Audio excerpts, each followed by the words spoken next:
நான் வந்து ரவுடி, நான் வந்து அம்பேத்கர் நகர், அவன் வந்து அப்படின்னு. ஏன் அது வருதுன்னா இப்ப என்னுடைய உரிமை நான் கேட்கறேன் பாருங்க, அதனால நான் ரவுடி. தமிழக வெற்றிகளை சாதி பாக்குறாங்க, சாதி பார்த்து தான் பதவி தராங்க, பணம் பார்த்து தான் பணங்கள் தான் பதவி தராங்க அப்படின்னு சொல்லிட்டு அது முற்றிலும் தவறான விஷயம் வந்து.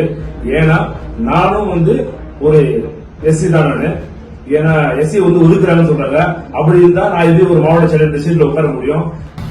அதாவது தலைவரே நேர வந்து பார்த்து விசாரிச்சு தான் தராரு, போஸ்டிங் கொடுக்கறாரு. இல்ல, ஆனந்த் சார் யாரை கொடுக்கறாரோ அவங்களுக்கு தான் தலைவர் தராரு. ஏன்னா தலைவர் வந்து ஆனந்த் சார் 100% நம்புறாரு. திருவண்ணாமலை மாவட்டத்துல 4 மாவட்ட செயலர், 4 மாவட்ட செயலர்ல 2 பேர் எஸ்சி.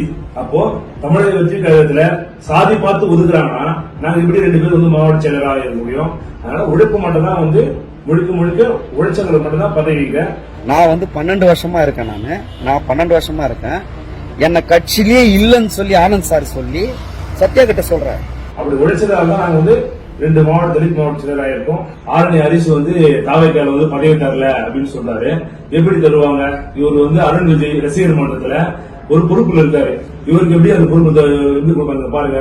ஒரு என்னென்ன போட வச்சிருக்காரு. இவருக்கு எப்படி அந்த ரசிகர் மன்றத்துல போய் பணியாருன்னா தமிழக தாவைக்கால போய் எப்படி பொறுப்பு தருவாங்க? எல்லாம் இப்ப நம்ம இந்த விஷயத்த பேசும்போது சேனல்ல எல்லாம் நீங்க தலைமைக்கு தெரிவிச்சீங்களான்னு சொல்றாங்க.